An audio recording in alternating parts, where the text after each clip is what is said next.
lullaby? I don't like this. Charles, what's on the other side of the door? That's Nora's voice. Developer Mundfish really wowed us gamers with the first glimpse of Atomic Heart, a game that's as much of its own thing as it is a thunderous throwback to immersive sim classics. On top of having some wacky art direction and fantastic gameplay, Atomic Heart is also a game that doesn't fail to impress on a visual level as well. Atomic Heart is also Mundfish's debut title, and the rather humble team of developers has done a fantastic job with this project, which has a level of fidelity on par with most AAA games. To that end, we present a complete graphics analysis for Atomic Heart. Hang on! Hang on! Hang on!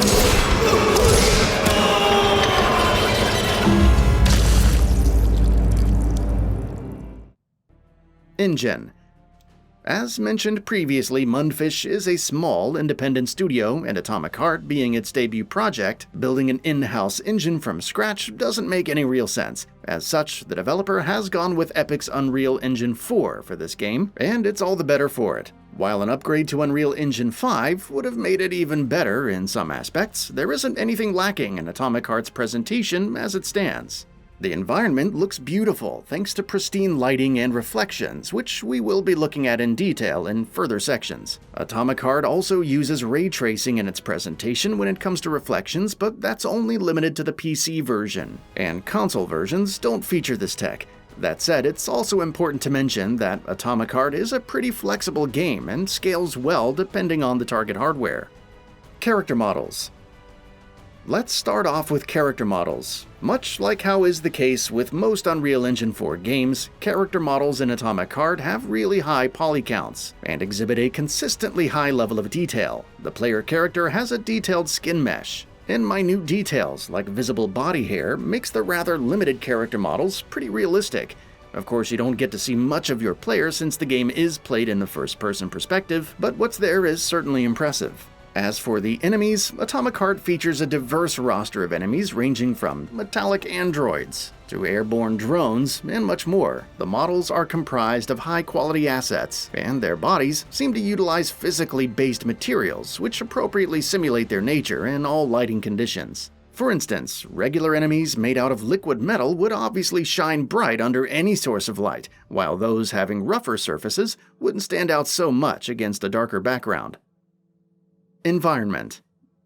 Atomic Heart features a ton of different environments throughout its runtime. The cramped interiors of a Soviet Union factory are quite different in form and function to large open outdoor areas, but regardless of where you find yourself, the areas are going to be high-quality assets all around. The environments themselves are geometrically complex and have varied terrain, and tons of set props litter the environment for a dense and well-realized world. When you are thrust into the outdoor areas, you'll be able to see plenty of trees and foliage all around, which also look great thanks to the dense leaves and proper textures. On that note, we should also mention that the trees and grass also move with the wind, which looks really cool too. That said, we didn't notice much in the name of destructible environments, and while that doesn't affect the gameplay in any meaningful way, it would surely be a worthwhile addition to the experience. On the same note of outdoor areas, the skybox rendering isn't anything special, but the game certainly impresses with thick clouds covering the entire skies. Furthermore, you can also make out stations floating high up above the sky, drones, and other objects, which also adds so much more detail to this aspect of the presentation. Animations. Now let's move over to animations. Atomic Heart features a ton of superb animations, ranging from the movements of your character to the many types of attacks for enemies. Atomic Heart offers its players a ton of choice in terms of combat options. You can use a melee weapon to strike an enemy at close range, you can use a gun to engage enemies at a distance, or you can use your special abilities like telekinesis to throw around enemies with relative ease.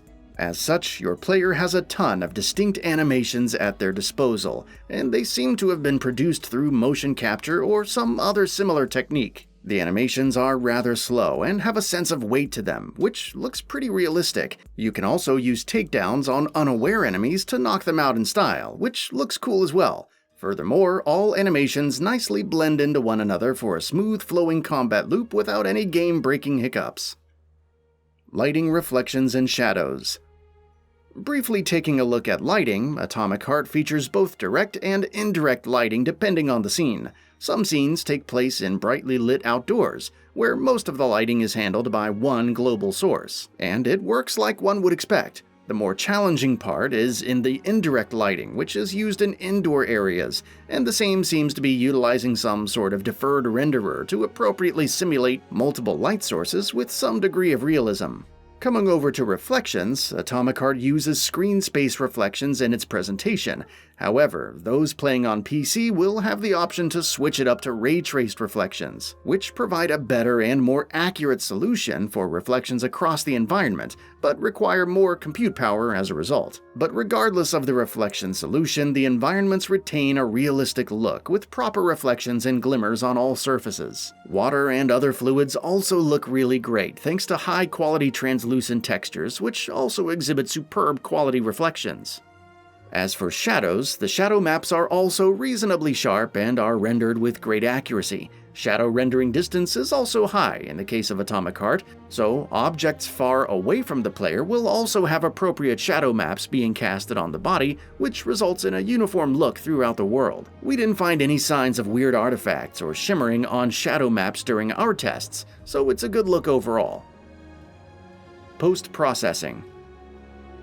Now let's switch gears over to the post-processing side of things. Atomic Heart makes heavy use of motion blur in its visual makeup, and it seems to be utilizing the per-object variant, as per our observations. The game also utilizes ambient occlusion to give additional depth to the surfaces. Volumetric smoke is also an essential part of the post-processing pipeline, and explosions will cause dense clouds of smoke that allow light to diffuse through them. Furthermore, Atomic Heart also uses plenty of alpha particles when combat kicks into gear. Sparks will fly from the mechanical parts of your gun when you fire shots, and the impact on metallic surfaces of enemies are also emphasized through the use of similar sparks on enemy bodies. Bigger enemies also leave huge trails of dust as they charge towards you, and several attacks also feature bright orange trails of lava, both of which look really beautiful thanks to high density and high fidelity particles. PS5 parameters. Atomic Heart on PS5 features no graphical settings. The game simply targets 4K resolution and 60 frames per second. However, it is not really at a locked 4K resolution everywhere, as the game runs at a dynamic resolution based on where the player is located. Performance was solid, almost locked at 60 frames per second with very few drops here and there. Conclusion. In conclusion, Atomic Heart is a game that really impresses with its visuals. Everything from the art direction to the lighting and the environments is quality stuff, and the developer has made good use of Unreal Engine 4. Hopefully, Mundfish continues to impress us with whatever project it has in store for the near future. That's all for now. If you enjoy what you saw, please hit the like button. And if you're new to the channel, now is a great time to subscribe. We upload brand new videos every single day. After subscribing, don't forget to enable all notifications by clicking the bell icon. Thanks for watching this video, and we'll see you next time, right here on Gaming Bolt.